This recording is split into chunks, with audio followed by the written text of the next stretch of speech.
window you want to record. That message was not coming earlier. It is recording. No, how do we know that? Which window is it recording? Because it asked me to click the window you want to record. So anyway, so as a backup, I'll do the audio as well. All right, okay. So has the book trailer launched? Yeah. So the last thing we looked at, I think, is I think at the back you guys can't see it. Can you guys see it at the back? You can still see the whole thing? Okay. So the last thing we looked at here is the bid price. You can look at the ask size and here the bid size. All right. So anyway, you can see this. So what is the expression we used for the? Just a couple of more terms I want to introduce. So the highest bid and the highest offer in terms of a trading of an order book. What is it called? The highest bid and highest offer. When you can only see the highest bid and the highest offer. Sorry, not highest offer. The highest bid and the lowest offer. When you're only seeing those two prices with reference to a trade, an order book. This is an order book. Okay. Here you can see the euro order book. Okay. So here, in the context of that, what is that expression that we discussed? The highest bid and the lowest offer, what are they called? How are they referred to?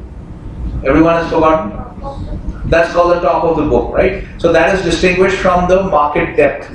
Okay, if you want to see the full market depth, that means you want to see the full order book, the rest of it. If you can only see those two prices, highest bid and lowest offer, that's called the top of the book. But the book here is referring to the order book. This is the order book in the euro as it exists on this TWS software. So these orders are entered by market makers and also various investors who have an interest on one side of the market.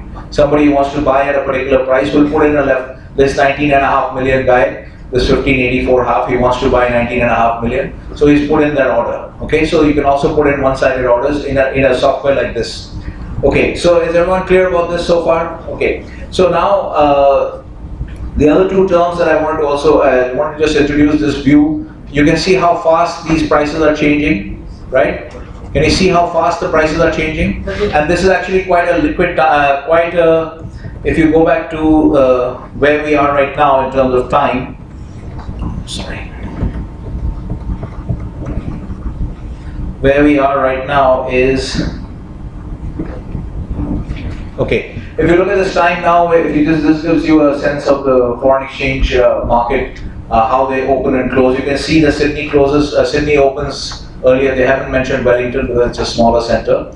So you can see that Sydney and Tokyo are open right now, and these are all closed. So London is closed. It will open in 1 hour. New York will open much later. Okay, so this is the state of the market, and Sydney has already closed now. See, that bar has gone black. So right now it's only Tokyo and Singapore and Hong Kong which are open right now. That's why you see that the activity on this order book is not that frantic. If you remember yesterday, the last class that we had, in the last class we were holding it a little bit later, right? So London was open, so the activity was much more frantic. So here it's not changing that frequently. The more the activity, more the price changing fluctuation. Not necessary always. So what Tanuj is asking is, if there is greater activity, does that always mean that there will be greater fluctuation in price? That is not necessary at all times, because you could have high levels of activity without much movement in the price. If it is balanced on both sides. Buying and selling is more in the limited market also. No, buying and selling is there more or less balanced. Okay, if there is more or less balance between the buyers and the sellers, you could have very high volumes of trading with not much movement in the price. Is everyone clear about this? That is not necessary for the price to move. If you can have very high volumes. That's why that is an ideal situation for a market maker, right? That you have very high volumes with not a lot of dramatic movement in the price. That is because the buyers and sellers are more or less evenly balanced, and the market makers also have reasonably square books, so they don't have any bias towards one side. Okay, they don't have a position to square or something, so the price doesn't move much. Is this clear? Okay, it is not necessary. Okay, so so the other two terms. I wanted to just introduce a couple of other terms. So what will happen is, if you have this point, remember we discussed high frequency trading, yes. HFT. Okay. So we discussed HFT, so in future I'm just going to say HFT to refer to high frequency trading. So this gives you because the prices here are changing, even though London is not yet open. So even then the prices are changing quite frequently. Okay, so you can see this is basically, this will give you a feel of what high frequency trading is. Okay, this is what people do. They, I don't know why because the price has gone. The price is moving up. Okay, so we can keep it here, then at least the people at the back can see. Yeah. So what high frequency traders do is essentially this, and you can notice one more thing. You notice how what is happening is, see how small the price increments are. Can you see that? 90 to 9, there's a fifth decimal.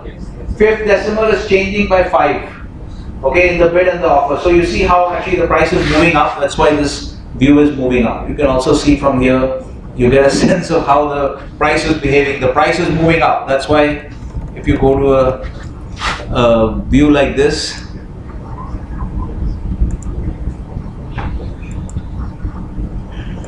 this price is moving up. That's why.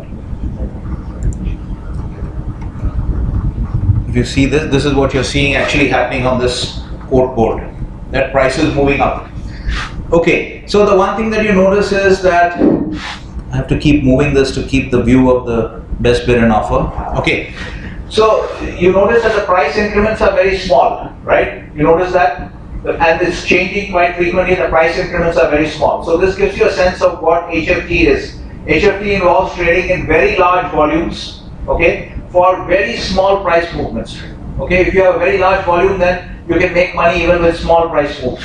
So you are trying to basically manipulate these. You try to strategically place your bids and offers in such a way that you will get executed on the preferred side, okay? Or sometimes you may, sometimes you may function as a price taker, but mostly HFT people are functioning as market makers, okay? They are trying to essentially, they're trying to put in both sides, okay? Most of the time, sometimes they may put in one side, and they're essentially trying to capture very small price movements with very large volume. And you can see that is possible because you can see how much fluctuation there is in a short period of time. Now again the price is falling back. Okay, so this is what I just wanted to give you a feel through this. I wanted to give you a feel of what is involved in HFT.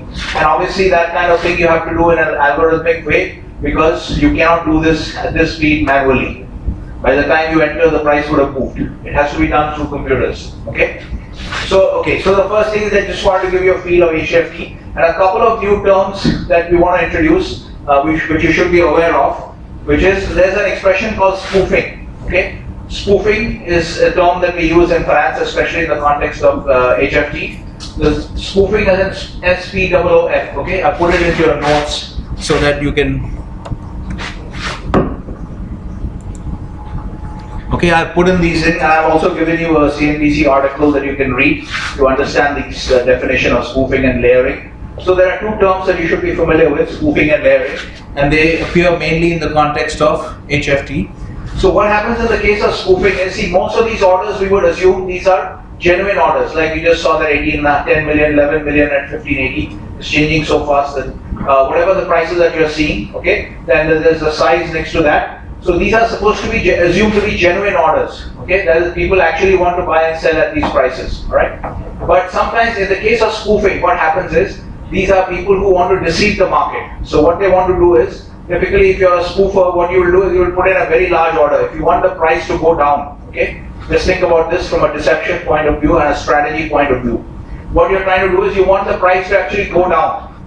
So if I want the price to go down, I want to scare the people in the market. What I'm going to do is, if the price now is 1577 half, okay, I will put a price at 1578, okay. I'll put it for maybe $2 billion because the prices here are small, okay, 3 million, 4 million, 10. I'll put it for $2 billion. I'll put in a sell order at 15, just above where the market is. I'll put in a sell order at $2 billion because I want to scare people, showing them that. Creating the impression that there's $2 billion worth of sell orders at 1578. Are you following what I'm saying? Okay, you're trying to scare because everybody's looking at this. Okay, everyone is looking at this, especially the HFT players are looking at this. Yeah. Sorry? Your volume is coming outside very far. Okay, then reduce it a little bit.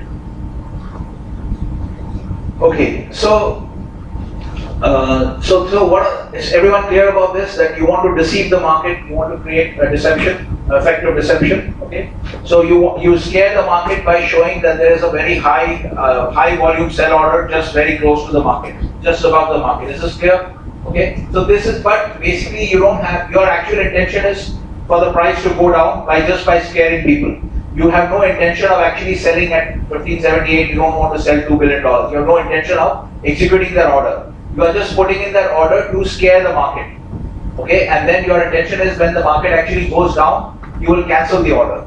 Okay, that's basically the idea behind spoofing. Spoofing essentially is entering orders without having any intention of executing them. Okay, basically to play this game because everyone is looking at this kind of display and trying to see how the price volume combination is moving. So you try to scare the market by putting in orders which you have no intention of executing.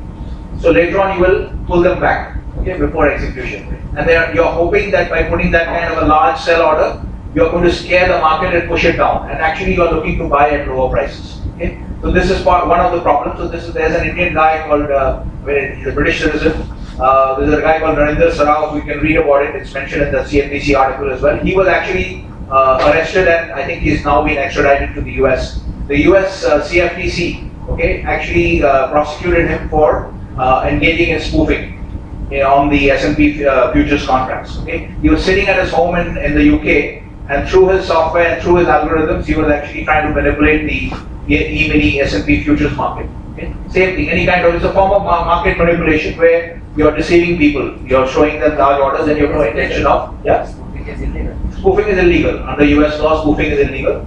So most jurisdictions will try to make it illegal. So spoofing is one term that you need to be aware of in the context of what all is going on in the modern markets. Okay, and the other term is of course related to spoofing. If you do spoofing at multiple price levels, that's called layering. Layering means you're putting on multiple layers, right? Like in a black forest cake, you have layers, the strawberry, then chocolate, this, that, right? So layers. So layering is just another, it's a more advanced form of spoofing where you're spoofing at multiple levels. You are putting in false orders at multiple levels for multiple large volumes, and you have no intention of executing any of them. Is this clear? Okay, so these are just two terms that you can. You have to put a limit order. Yeah, these are all limit orders. These are all limit orders. Because if you put a market order, it will get executed. Okay, so it will get executed. You are always doing this through limit orders. Okay. In fact, all of these are limit orders. All of this that you see, these are all limit orders. They are being placed, and then as the execution happens, then the price moves. Okay, so these are all limit orders actually. Okay, so that takes care of this. Now we have to move on quickly to the, yeah, that's what we were seeing. See, this price has dropped now. That's what you saw going on there in the display board as well. So you can try to correlate these as well. Okay.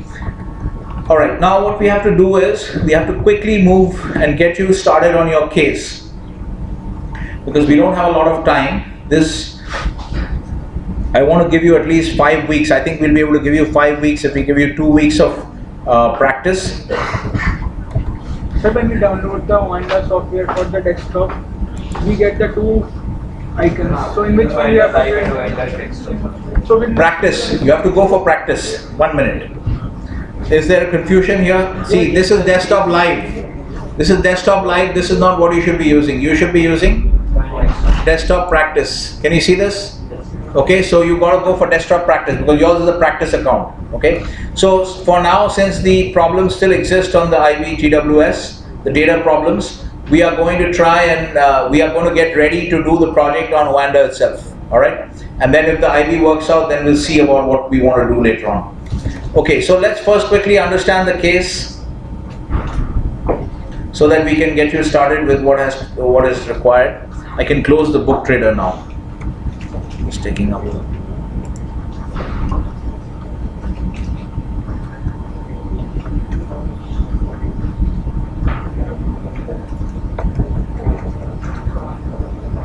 All right, okay guys, this is the case. How many of you have read the case? How many of you have read it? Only very few, okay. All right, okay, so and you've looked at the first 3 questions, okay? So let's just go through quickly and make sure that you understand because you need to start practicing and we have to go through this. So this is a different kind of case. You're familiar with your normal cases. This is a different kind of case because it's a very stripped down case. It's very bare bones. It doesn't have all kinds of extraneous information which you have to decide where you have to decide which information is relevant and which piece of information is not relevant. Here I've pretty much given you only the stuff that is relevant. Okay, so this case actually is written by me, so that's why here you see all this, and then it's preceded by a technical note. So have you done any other case in the past which has a technical note? Okay, so normally some of these finance cases will have technical notes. The objective in the technical note is to give you the theoretical background that is required to answer the questions in the case. Okay, so what is an underlying position? What is a key risk factor? All these questions you will get to know by reading how to answer these questions. You apply them to the case, but you read the theory in the technical notes. Okay, there are actually two more technical notes, one on futures, one on swaps. That we'll get to later. First, let's get to the basics of the theory. So this is actually the balance sheet. This case involves a treasurer of, so the treasurer is the person who actually manages risk for the company. Okay, so the treasurer of Magma Resources, which is a natural resources company. So you look at their balance sheet, you get to see essentially what you see on the balance sheet are the inventories of their products that they have, and then they have certain loans. Okay, so let's study the balance sheet. Then we'll quickly get to we'll look at the questions, and then we'll start going through the. So this is the real case or hypothetical? No, this is actually what is called an armchair case. Okay, most of the cases that you guys have studied, okay, maybe you have done a case on Infosys or something. Those are called field cases. So since you remember when we studied, when we discussed topics like seminar style method of teaching, okay, which you did in say lab. In lab we followed more of a seminar style method of teaching, okay. Whereas in the case of finance we are following more of a lecture tutorial method of teaching. Okay, so as students you have to also know about different methods of learning. So different types of cases, we also have different types of cases. Most of the cases that you have done are what are called field cases. Okay, like Arvind Mills, you go to Arvind Mills, you go and interview the managers at Arvind Mills, talk to them, okay, and then you write the case. Okay, that's a field case. Most of the cases are like that. This, what I have written, is a armchair case. This is called an armchair case. That is, I sit in my armchair and I just manufacture the case. I create the case. Okay, it's not based on, but this is based. The objective of this case essentially is to cover all the concepts that are required in corporate treasury risk management.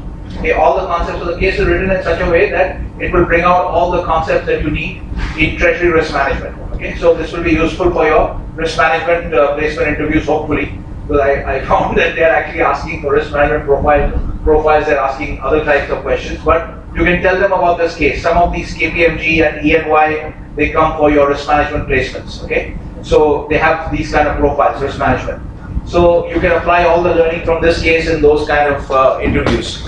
Okay, so this is the objective of this case. Is everybody on board so far? Are you following? Yes. Okay, if you have any problems, you have to ask. Those in front, just get used to this practice of me being at the back, okay? You just have to, the objective is to cover the material and make sure you understand the concepts. Okay, so let's look at the balance sheet, then you'll get an idea.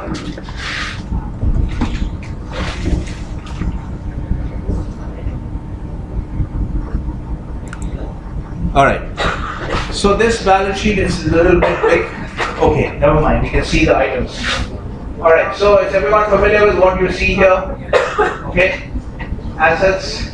So essentially, again, this is what is called a stylized balance sheet. A stylized balance sheet means every item on the balance sheet is not shown. I have only stripped out certain key factors which I want you to look at. Okay, so this is a very simplified, balance sheet, and you can only see the inventories of various products. And here in column C, you can see, let's just focus on the asset side first. You can see so on top of gold, you have the gold price. On top of copper, you have the copper price. Okay, and if you mouse over, you can see the units of quotation. So this is dollars and cents actually. Okay, so these are actually the starting market prices. So anyway, you can see that they have inventories, the units. So they have 10,000 ounces of gold. So these are troy ounces. Okay. Troy ounces of gold, their position is 10,000 troy ounces of gold, 2.5 million pounds of copper. So the copper that we are going to trade, the copper contract that we are going to trade is high grade copper as traded on the NYMEX, on the COMEX division of the CME group. Okay, so this, because their unit, the unit of quotation is basically pounds. All right, so that's 2.80 means $2.80 per pound. That's the price of copper. This is how copper is traded in the international markets. There's also a contract in London, which is a different unit of quotation. Okay, but US copper is traded in is quoted in cents per pound, in dollars and cents per pound. Actually, it's cents per pound, but they show it in dollars and cents per pound. The display is in dollars and cents per pound. So this means $2.8 per pound of high-grade copper. Okay, that's what it means. 1196 price means $1196 per troy ounce of gold. Okay, and then the last one is you're already familiar with this quotation, which is $73.56 per barrel of West Texas. Okay, these are the prices. And on the next column, you can see the amount of inventory that they have. So 10,000 troy ounces, 2.5 million pounds, and 1 million barrels of oil. So Okay? what is 2.80? 2.80 is the price of copper, which means $2.80 per pound of copper. Yeah, so it's a way of writing, I mean, the display, right?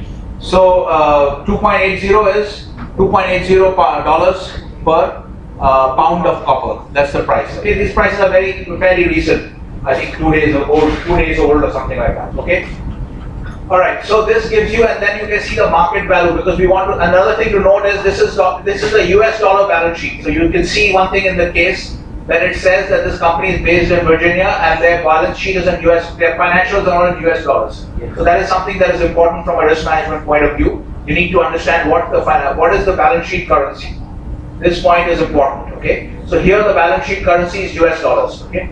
And so we are looking at the US dollar market value of the inventories, okay, and in the individual components as well. Now let's look at the liability side of the balance sheet. You can see that they have a loan of 1.5 billion yen, okay, and a 20 million Aussie dollar loan. So this balance sheet is actually very small, okay. It's a very small balance sheet because I have to also take into account how much, because you have only $1 million in. If you do this project on GWS, the reason this balance sheet is very small is, if you do this project on GWS, your starting equity is only $1 million.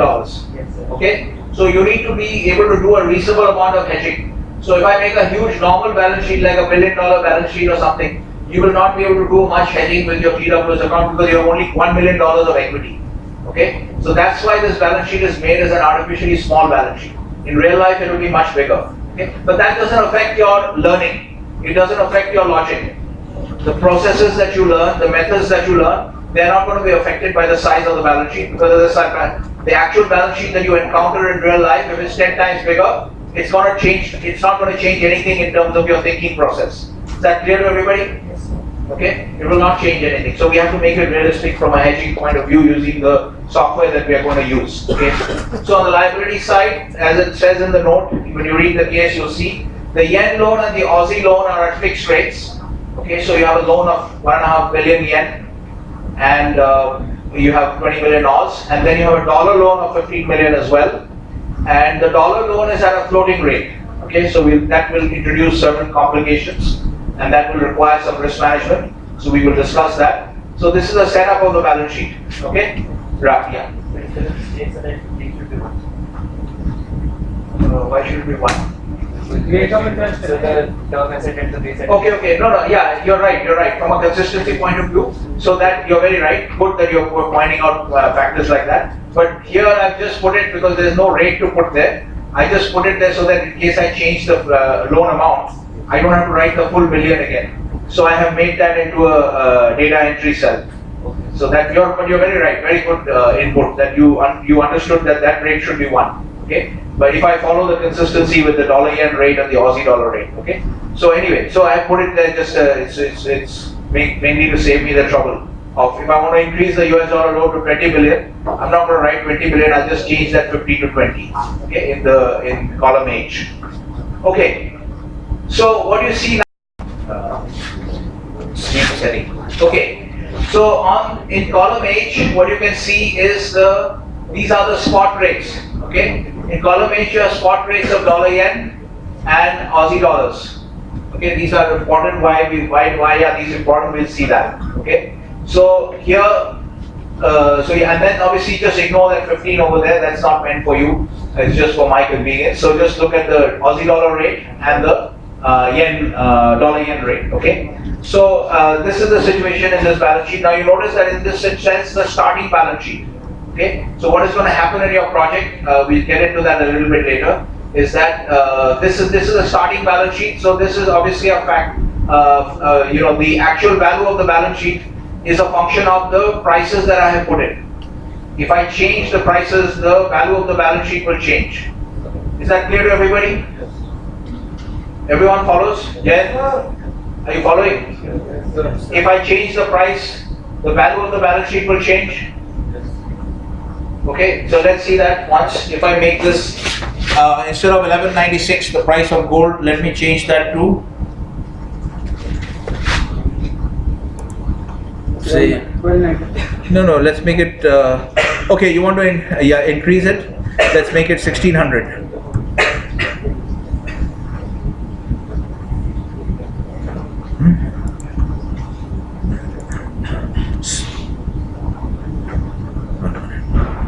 Okay, it is two decimals we have. Okay, so can you see that the value has changed? Okay, from 92 it has gone to 96 because the value of your inventories has gone up. Okay, because we just increased the gold price, the position does not change. Position has not changed. 10,000 ounces of gold, you still have 10,000 ounces of gold.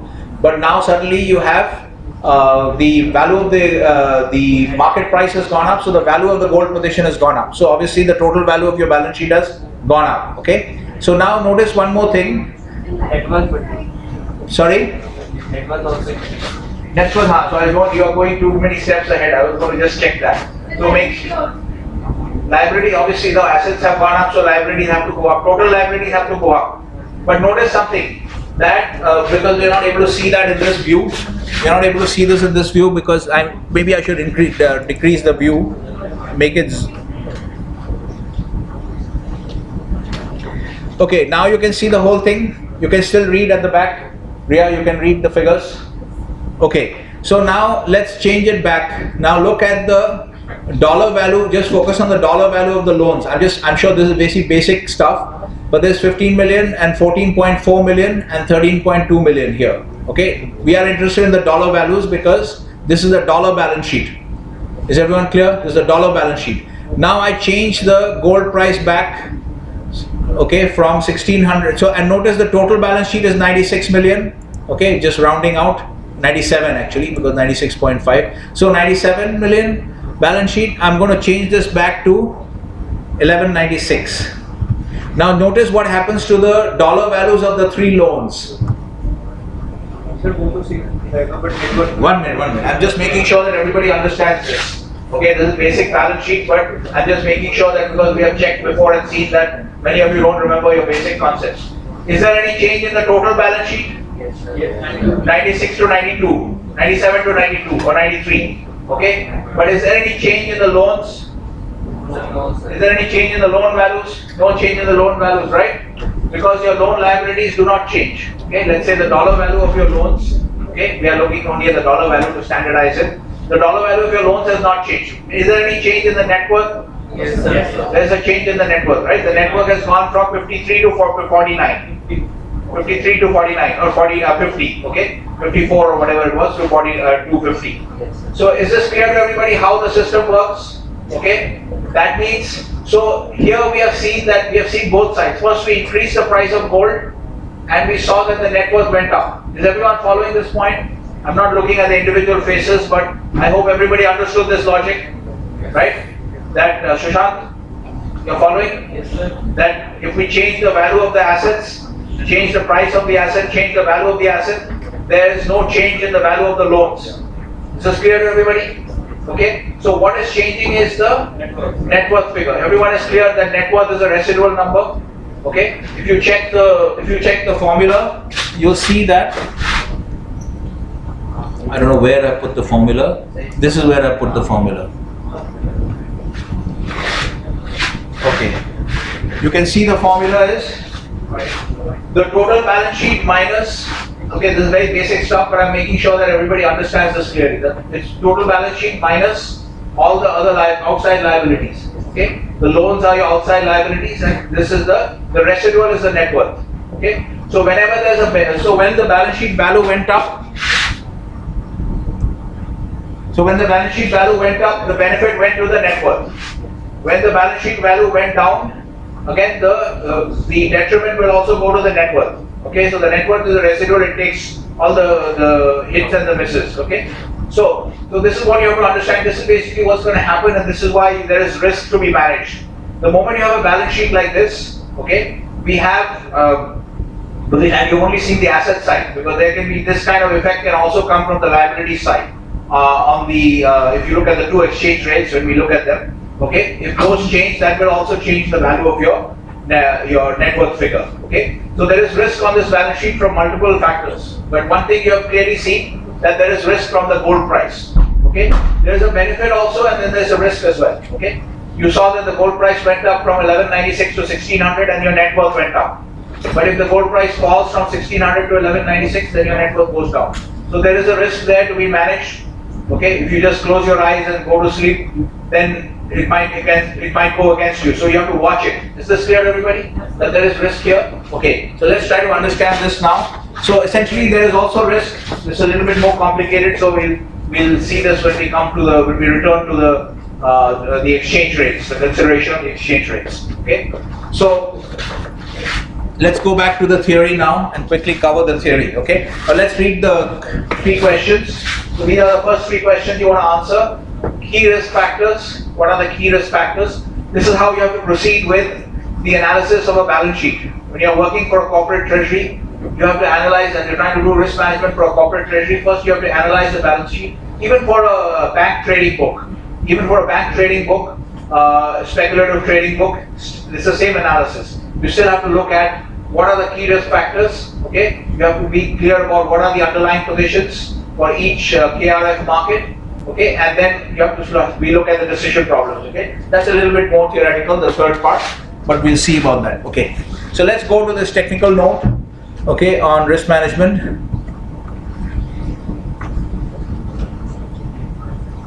All right, so here you'll notice that there are many terms which have already been covered, but because I've written this as a case and the technical note has to be comprehensive, okay, so I have added all these terms like base asset, because this is all stuff that needs to be covered. So I've added this. So what you can do is, if you're clear about transaction date, settlement date, just skip those sections. Okay, just go to the new sections. But the technical note has to be written in a comprehensive way to cover all the concepts that are required to answer the questions. That's why all these ideas are also in the technical note. So it's duplication for you guys for some of the topics. So just ignore the old topics.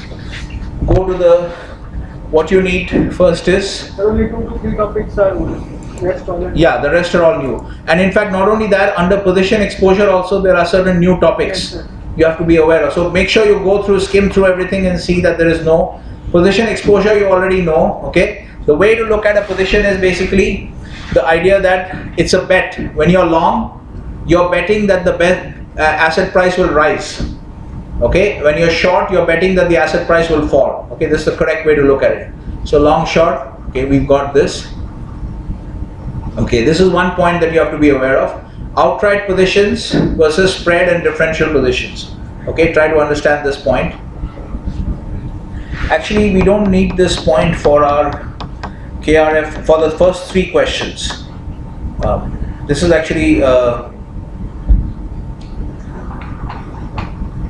let's do one thing. Let's come back to this a little bit later, because we don't need this point. But I want to get you guys started off, okay, so that we can start.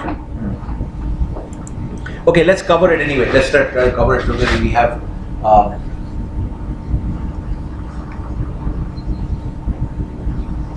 So the first we are adding to your understanding of positions and exposures. Okay, we are adding a concept of outright position versus spread or differential positions. Okay. So OP versus SP. So we are just going to use OP and SP for the sake of brevity. Okay.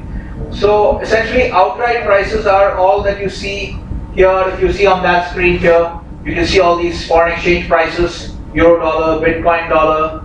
Okay, sterling, that's cable, dollar yen, dollar Canada, dollar Swiss. All these prices that you see, these are all outright positions. Okay, if you have a position in any of these markets, you have an outright position. If you're long dollar yen. Okay, if you're short dollar Swiss, these are all outright positions. Okay, essentially, if you see here, because the idea behind an outright position is that you have.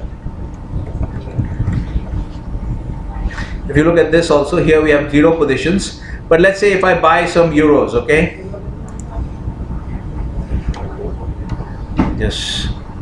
I'm just going to make I don't want to just make it.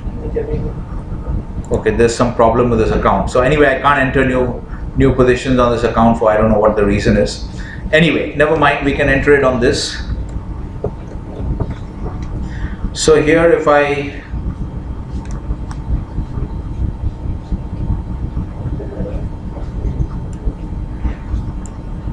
okay, so here if I just see, I'm already actually I don't need to do this because I already have a position. Can you see this? That I'm short 20k on the euro. Can you see that? The position is there on this in this column here. In the euro, on the euro row, if you see the euro row under the position column, can you see that there's minus 20k? You see that? This means I have a position in the euro, I'm short 20k in the euro, okay? So this is an example of an outright position, mainly because this market trades directly and you can't further break down this position, okay? You can't further break down, that's why it says here, it's an atomic level position in the sense that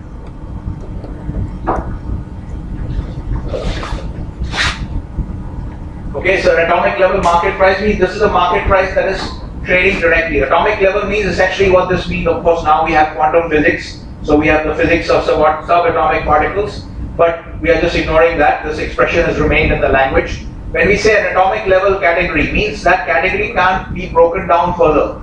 Okay, it can't be broken down further, so that's why it's called an atomic level price. So essentially, just get used to this. These are the markets which trade directly. Okay, and you have this kind of an atomic level market price.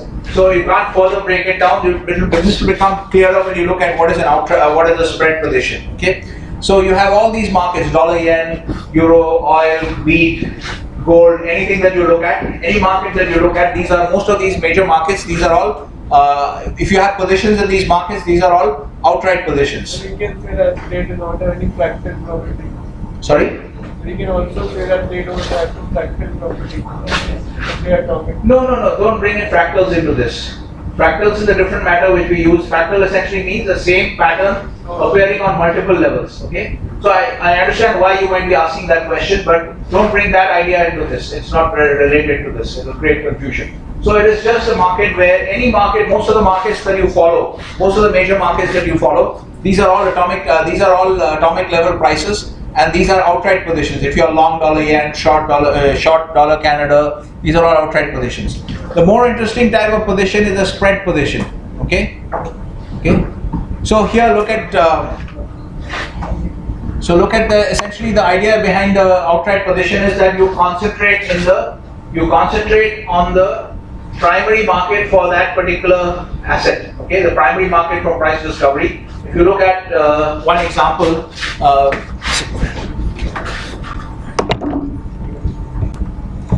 If you take this,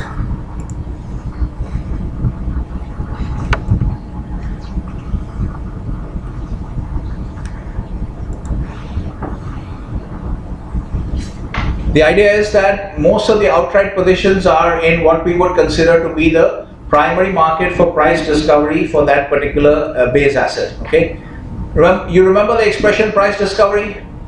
Price discovery is the process by which you are setting the price continuously in the market, okay, through the interaction of price of supply and demand. Okay, so that is price discovery. So in every market there is for every base asset there is something called a primary market for price discovery, and let me explain what I mean by that. Okay.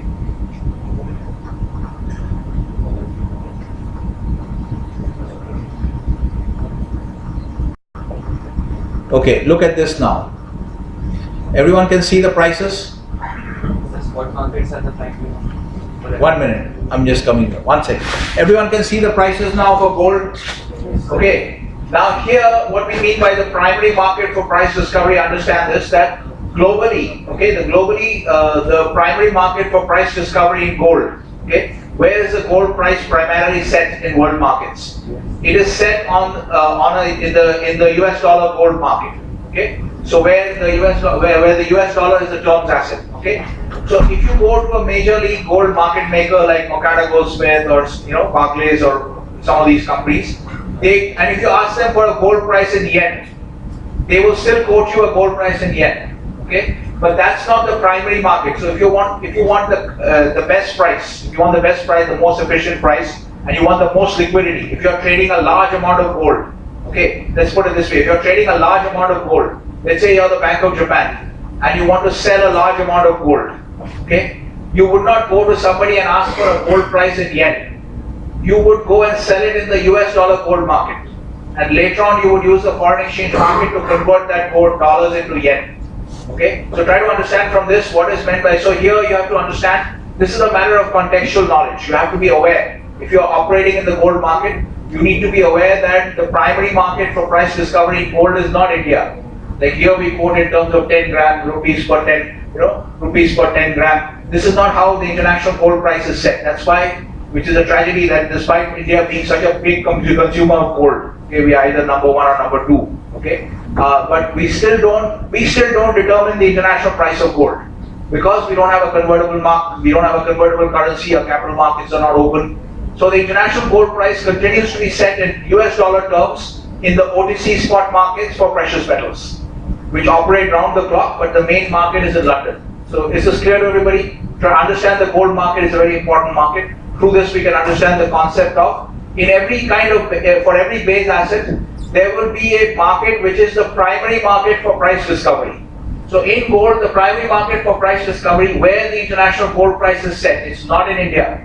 Okay, it is in the international OTC spot markets for gold, where gold is traded as in terms of US dollars per troy ounce. Okay, not in terms of 10 grams and all that.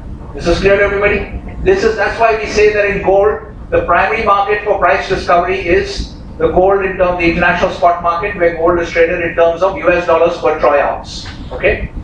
So what I'm trying to show you here is that if the Bank of Japan wanted to sell, let's say, a large amount of gold, okay, and then the primary market for price discovery is where the maximum liquidity is. Okay, that's where the maximum liquidity is. Okay, so if the Bank of Japan wanted to sell a large amount of gold and they wanted to get yen in return for that, okay, so they would be foolish to go and ask for a price directly in terms of gold and yen, because that market is not liquid. Okay, that market is not liquid. The right way to operate in that kind of situation is for the Bank of Japan to go and sell gold in the international spot market against US dollars. And then in step 2, you sell those dollars in the dollar yen spot market. You can see here again 113.83. Okay, in the dollar yen spot market. Then you go and sell those dollars. First you sell the gold against US dollars. Then you take those US dollars and then you go to the OTC spot market for dollar yen. And then you sell the dollars against that, dollars in that market, and you get the yen. So eventually you have got rid of your gold and got the yen. Is everyone clear about this? So this is how you have to operate in markets. Okay? So that's why we would say that gold in terms of yen, if you have a gold position in yen, that's actually like a spread position. Okay? That's actually like a spread position, because this position can be further decomposed. Okay? And should be further decomposed. A gold position, if you're long gold and short yen, what we would actually say is that you're long in the gold market against US dollars, okay? And you're long in the gold market. See, think of this, I don't know how, let's do it on the spreadsheet so that it gets captured on the video. Is everyone clear about what I said? Are you following? That is why gold in terms of US dollars is the primary market for price discovery. So the atomic level market, the outright position would be in the gold versus US dollars position. If you have a position there, it's an outright position. But if you're long gold and short yen, okay, this is not an outright position, this is actually should be treated as a spread position. Because this position can and should be decomposed into two positions. Long gold and short US dollars in the gold market.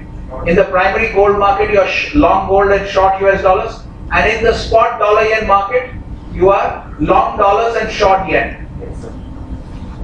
So this also requires some knowledge of what in every asset class or every asset, what is the primary market for price discovery. Okay, you have to be clear about this. Okay, so we have already discussed that point, so you understood the gold in, so this is what this means. Sir?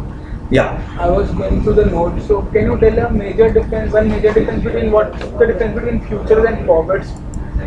Futures and forwards we have already discussed. I mean, okay, it's not one minute. It's not connected to this topic we are discussing, but I'll tell you briefly. Futures are exchange traded products and forwards are OTC products. Okay. Otherwise, they are economically very similar. Okay. Economically, they are almost the same. But futures are exchange traded and forwards are OTC. So now what you can do is immediately recall all the differences between OTC markets and exchange traded markets, and then all of those exchange traded ET market properties you can apply to futures, and all the OTC properties you can apply to forwards. Yes, sir. This is clear? Only the differences of the market, nothing else is there. No, yeah, but because of the market, there are certain cash flow differences. There is a cash flow difference involved. Broadly speaking, if you want to understand, Tanuja's question is not related to what we are studying directly, but essentially this is the answer to his question. Okay. And the other thing is essentially that because it's an exchange traded product, futures, there will be daily cash flows. Even if you have sold a futures contract, which is let's say 3 months forward, there will be daily cash flows. Because every day there is settlement of profits and losses. And in the case of forwards, there is only one cash flow at the end. If you do a 3-month forward contract, because in forwards there is no daily, so OTC market. So therefore there will be only one cash flow at the end. Now again we are going into more complicated matters. Options are very different from futures. Okay, so we won't go into that now because we are studying a different topic. Okay, but okay, so for futures, let's look at this. So spread position. Now let's look at another example of a spread position, which is we'll put in a lot of material here.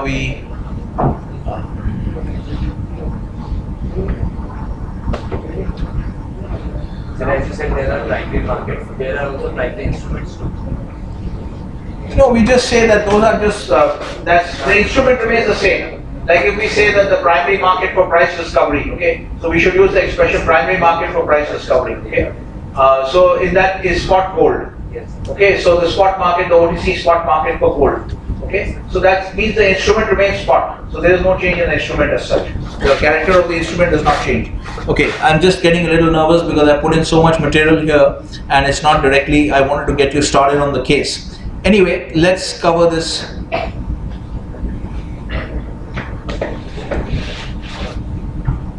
So this example is already mentioned here. Okay.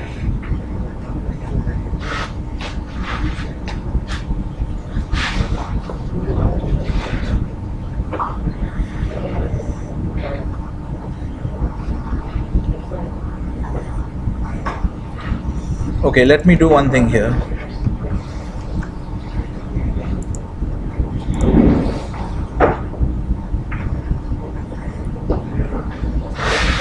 Okay, if to understand the spread position, we have just gone to the discussion of basis risk. Okay, so here you can see a chart of crude oil versus jet fuel prices. Okay, the jet fuel price is higher because jet fuel is a downstream product. It is like kerosene. This is a downstream product, so the refinery will take in crude oil and process it through the distillation process, and then one of the outputs that will come out is jet fuel. Okay, and that's what you have to use in the aircraft. All right. So it's called jet fuel is called ATF. You might have heard discussions about ATF taxes in India being very high. Okay, so the ATF is aviation turbine fuel. The name is aviation turbine fuel. That's why it's called ATF. But the other name is jet fuel. So it is higher than the crude oil price. So can you see that? Do they move more or less together? Yes, sir. They move more or less together, right? Okay, but they're not exactly the same because you can see the differences going. Sometimes it's wider, sometimes it's narrower. Can you see that? So there are two things to note here. One is that jet fuel prices are higher because it's a downstream product. Okay, so you have the cost of the raw material plus the processing costs. So the second is that they move more or less together, and the third is that, but they still don't move exactly together. Sometimes the spread is wide, sometimes it's narrow. Okay, so you can't just assume that they're always going to be moving at one exact difference. There won't be an exact difference between the two all the time. Okay. So this is what you have to see. So what happens is now if you think of an airline, okay, so airline is basically, airline is going to be affected. What will it be good for the airline if, so another thing to note here obviously is that when oil prices go up, jet fuel prices will have to go up because the raw material is going up. Is this clear? So when oil prices go up, jet fuel prices will have to go up, okay? Because the processing cost will never be negative, okay? So therefore, so that is one thing. So what happens is, so an airline so think of it from an airline's perspective, okay? let's say Singapore Airlines, now they're flying so many routes, okay? So if jet fuel prices keep on going up, is it good for the airline or bad? Bad for the airline, okay. So one of the things that the airline can do is, the airline can hedge itself by buying crude oil futures. Okay, one option that is there for the airline, okay? So in this case, what the airline has, so the first thing we say is that because if jet fuel prices go up, then it's bad for the airline, okay? So then, and if jet fuel prices fall, is it good for the airline? It's good for the airline? Okay. So let's actually, we can use this concept here itself to understand one of the important concepts, which is the concept of your underlying position, okay? We can use this chart itself to introduce the idea, okay? Who switched off the fan? We all switched off the fan? Okay, alright, anyway. So, I'm trying to use this concept. So we have already understood that when jet fuel prices go up, it's bad for the airline, and when prices fall, jet fuel prices fall, then it's good for the airline. Okay.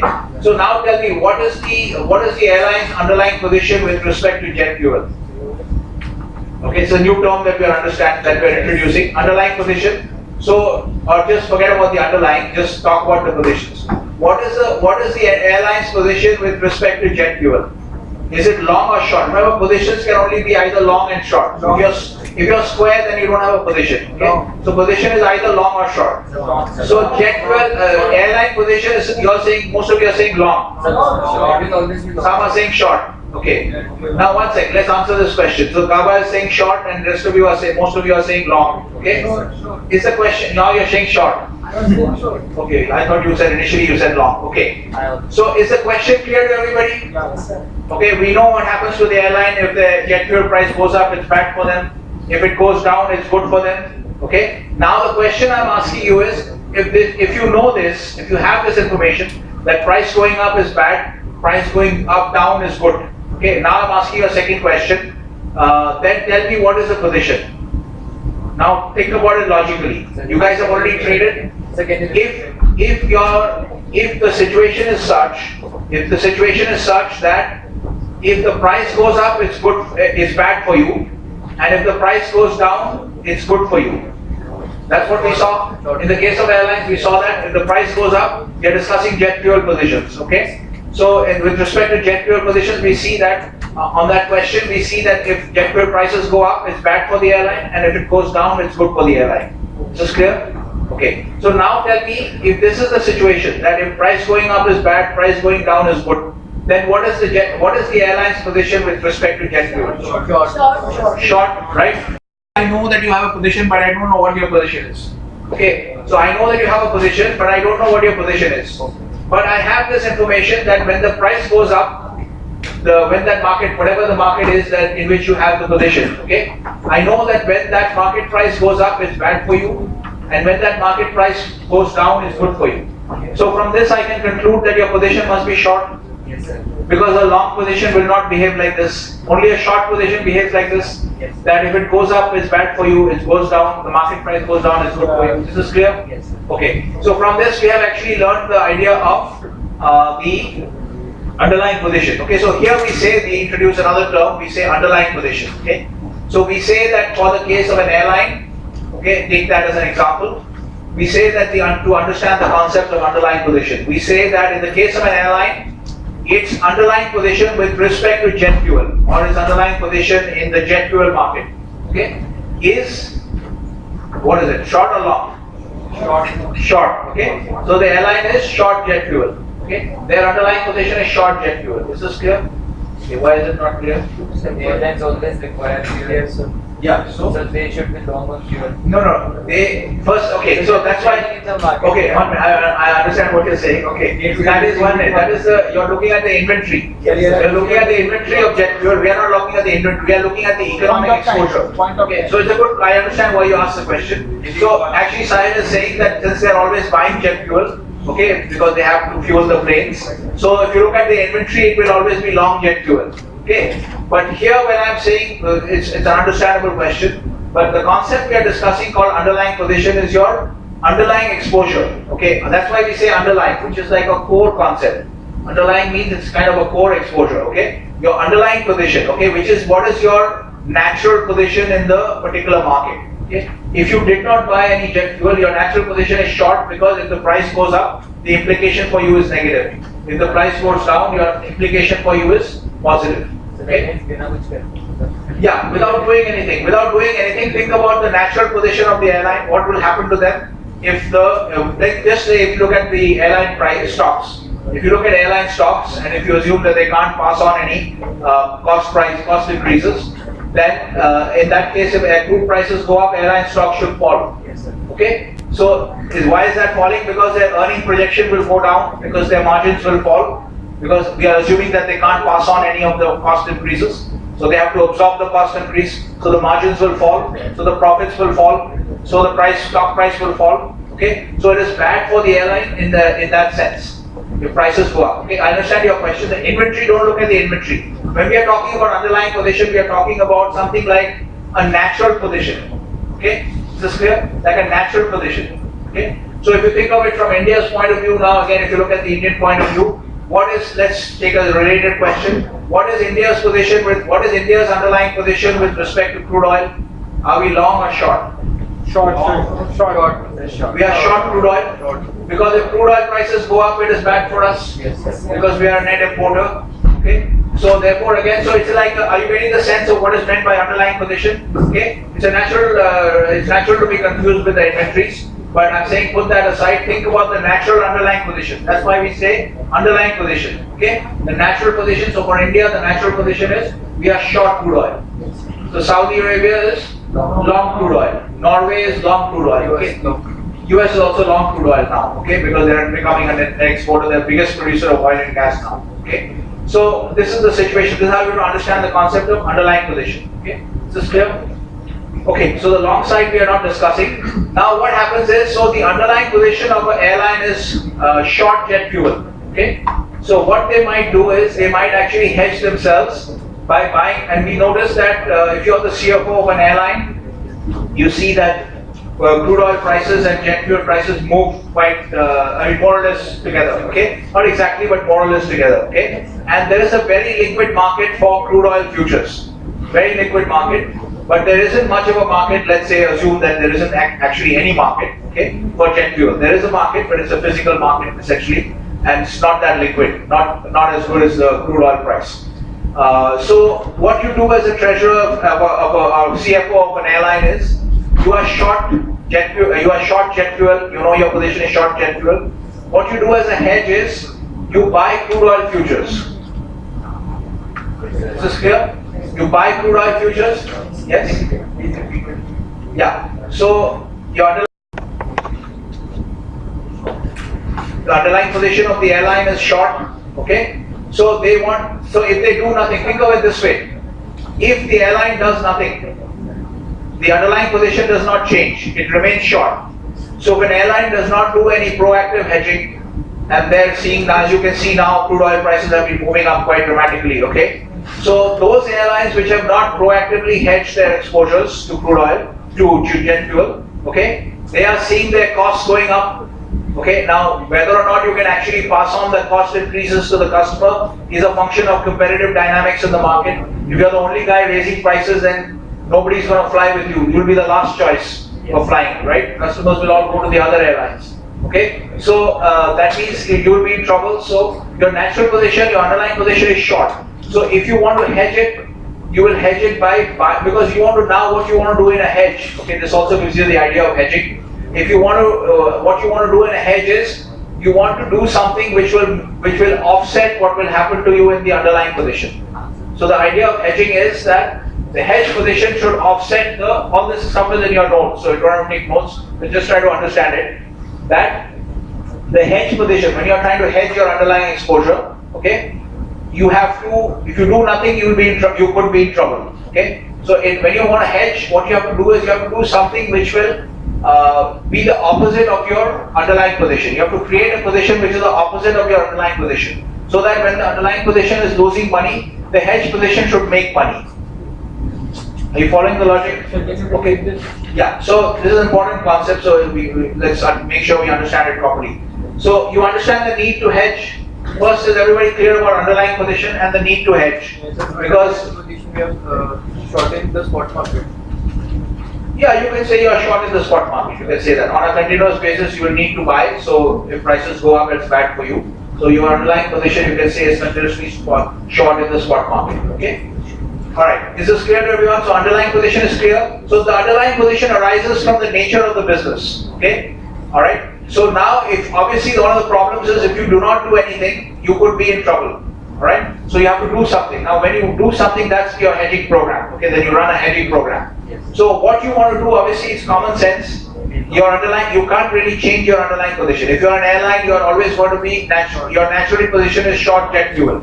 Okay, you can't change that factor. You can't change that reality. What you can change is you can set up a separate hedge position so that it behaves in the opposite manner to your underlying position. So if the underlying position is losing money, the hedge position should make money. So that it will offset the underlying position.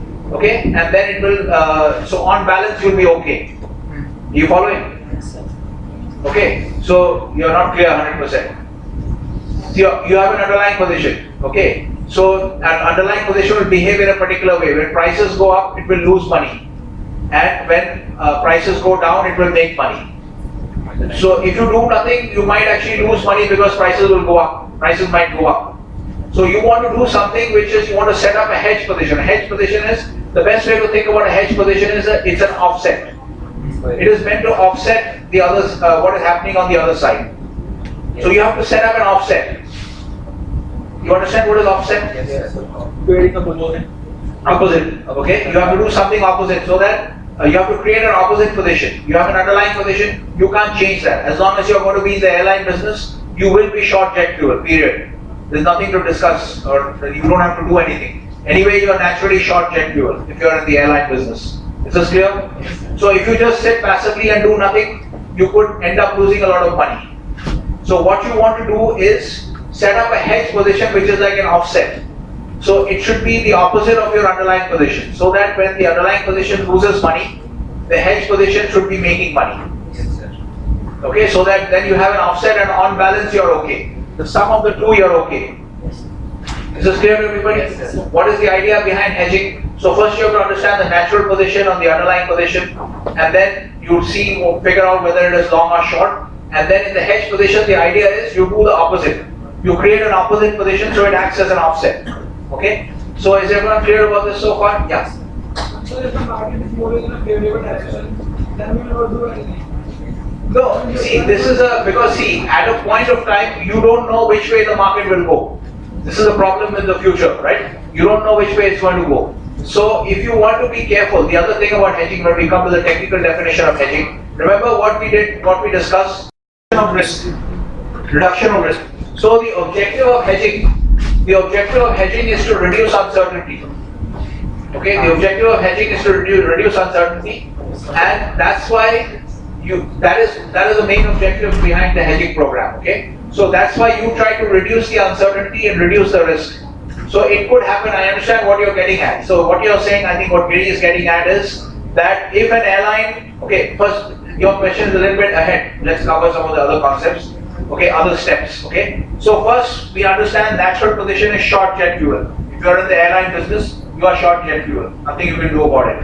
What you can do about it is you set up a hedge position which is an offset to the underlying position. So it will behave in the opposite manner. Okay. So what do? You buy crude oil futures. Now if you buy crude oil futures, okay, obviously when crude oil prices go up, what will happen to your position? You make money or lose money? You make money, okay? Because if you're buying crude oil futures and crude oil futures go up after that, you're making money.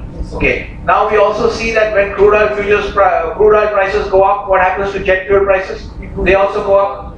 Okay, so your underlying position is losing money on the jet because of the jet fuel price increase, but your hedge position is making money because you bought crude oil futures. Okay, so that's why this one is offsetting the other. Is this clear? So that on balance you're okay. Okay, so this is the idea behind hedging. The reason you do it is you want to reduce uncertainty. You don't know what will happen in the future. It could also go down. Okay, right? Oil prices overall could go down, but it could also go up because you don't know what will happen. You want to reduce uncertainty. Okay, yeah. The amount of money the underlying position will make and the amount of money the hedging position will lose Yeah. will be same. Yeah. No, that is Tanuj's question is whether the amount of money that is lost or made on the underlying position should be exactly equal to the, let's reverse it, the amount, should you set up your hedge position in such a way that the amount of money you are losing on the underlying position is exactly equal to the amount you make or lose on the hedge position? 1 minute, let me just answer that. That is one of the options. You can decide the size of your hedge position. So if you do what he's suggesting or what he's asking about, that you set up the hedge position in such a way that the amount of money you lose on the hedge position will be exactly equal to the amount of money you make on the underlying position or vice versa. If you want to do it that way, that is called a 100% hedge.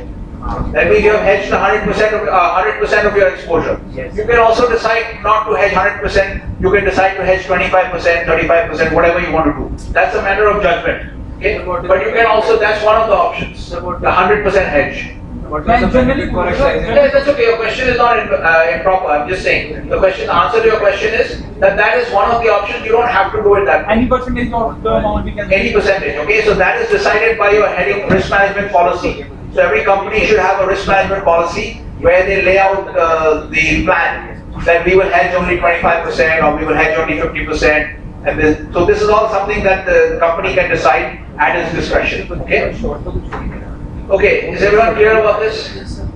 Okay, what is your question? Sir, what is the benefit of doing 100%? 100% hedging, the benefit is, what did we say the objective of hedging is? Reduction of risk. Reduction of risk means uncertainty. Okay, so the reduction of risk, hedges always reduce risk. Okay, so 100% hedging, the advantage is you can just go on holiday now.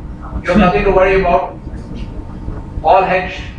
So essentially at that price level at which you have hedged, you have locked in your entire purchase. Let's say the spread, for the sake of argument, okay? Let's say that the spread between jet fuel is always going to be constant at $5. Okay, $5 above the crude oil price.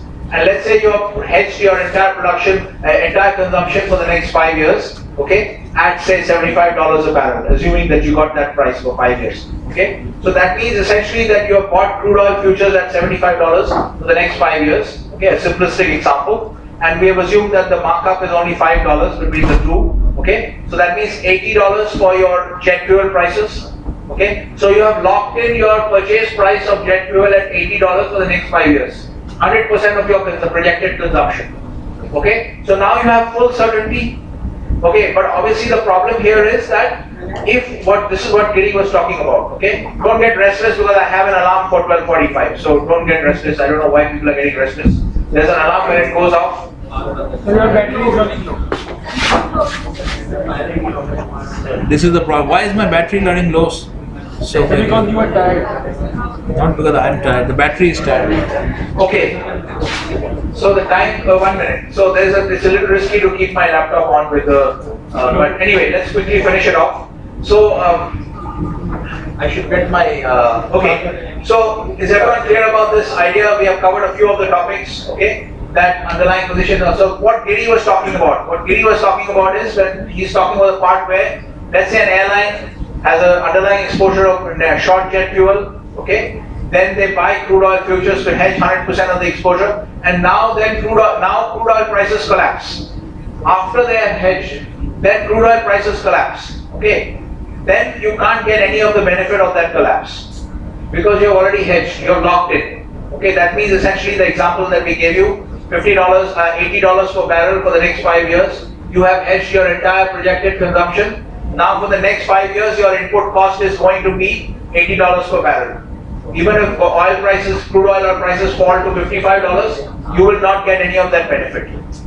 Okay? If you want to, you'll have to sell your futures hedge position at a loss. Okay? But it doesn't really, economically, there's no difference. Okay? So essentially, you can't get the benefit. So that is one of the downsides of hedging. Okay? That if the price moves in the other direction, then you will not get the benefit. Okay? So from an industry perspective, what happens is, if one airline has hedged 100%, and no other airline has hedged. Okay, so what will happen is if the crude oil price collapses, think about the dynamics here, then let's say only Indigo has hedged, and all the other airlines none of them have hedged, then crude oil prices collapse. So all these guys, Jet Airways and Vistara and all these people, they would be offering heavily discounted fares. and Indigo will have to stay at high prices if they want to remain profitable. So this is one of the problems, okay, of hedging. But the reason you do it is, again, the objective of hedging is not to make money. The objective of hedging is to reduce risk and uncertainty. So the moment you are able to lock in a price, okay, no matter what happens to the price, you are locked in at $80. If you are able to lock in, you have achieved your objective of reduction of risk and uncertainty. Okay, so this is the point that you have to understand with respect to.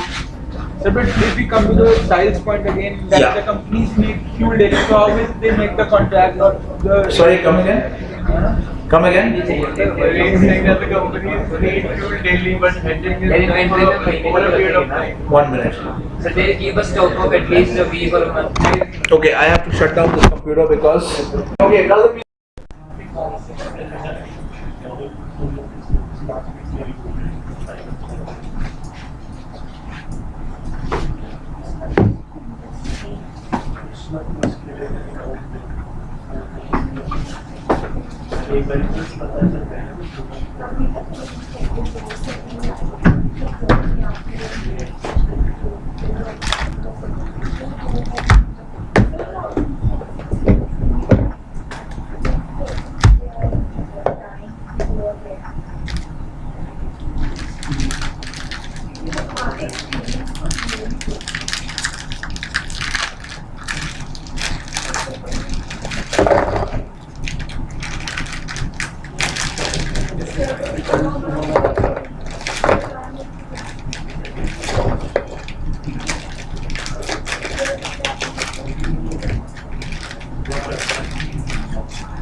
Fit now? Back to normal? Huh? Good.